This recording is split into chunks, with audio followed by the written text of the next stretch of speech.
I think the drug problem in America has worsened. And I know in our own community, opiates, street heroin, methamphetamine, these are things that are just becoming a little overwhelming to our community, to our courts, to our health department, and everybody involved. So I'm very concerned for the people that are, living and working normal lives with their families. They just have no idea of kind of the underbelly that is in our community. I'm not a physician, I am a criminal court judge, and I'm not a social worker. So the commonalities that I see streaming through all of these addicts, some come to addiction in different walks of life. Many come to addiction because they start out with a prescription to opiates after maybe orthopedic surgery or other surgeries. They get addicted.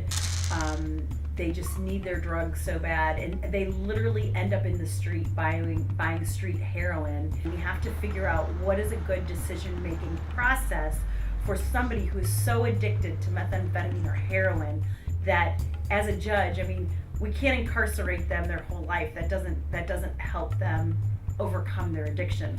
So as judges, we really have to begin to work through issues, put services into place, put programs into place, make sure that we as judges are keeping our thumb on these offenders, that they are going through their court-ordered rehabilitation so we can get them out of the courtrooms, out of the judicial system, clean and sober, and back on the street. Thankfully, here in Allen County, we are a very aggressive judiciary, aggressive in the sense of you've got judges in the criminal division that work extremely hard. We all have some sort of problem-solving court. We have the drug court program, we have restoration court, we have reentry court, Hope Probation.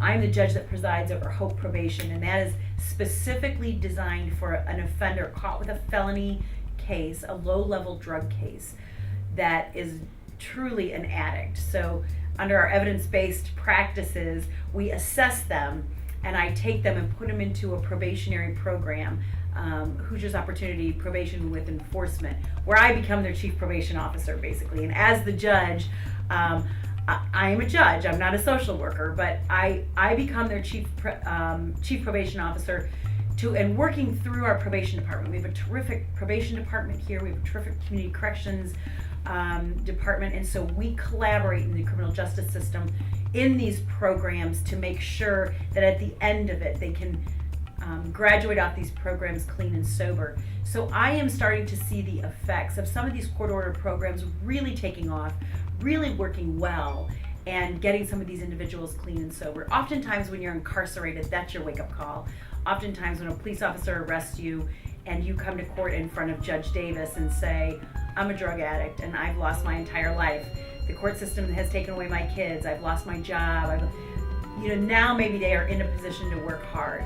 And so some of these court-ordered and mandated community supervisions programs that I'm implementing and that we are doing across the state seem to be really having a good effect. I think if we don't get a handle on this, it's going to affect I honestly think it'll affect our economy, it'll affect our leadership, it'll affect how we live. There'll be more homeless people on the streets. It could be a drug deal that goes bad that then leads to a murder. It could be, all kinds of things. A lot of the robberies, the armed robberies that we see on TV, these are drug addicts that just want to get some more drugs, and so they pick up a gun and they'll do anything for drugs. It's a big deal, and it's really become a huge epidemic that everybody needs just an awareness about.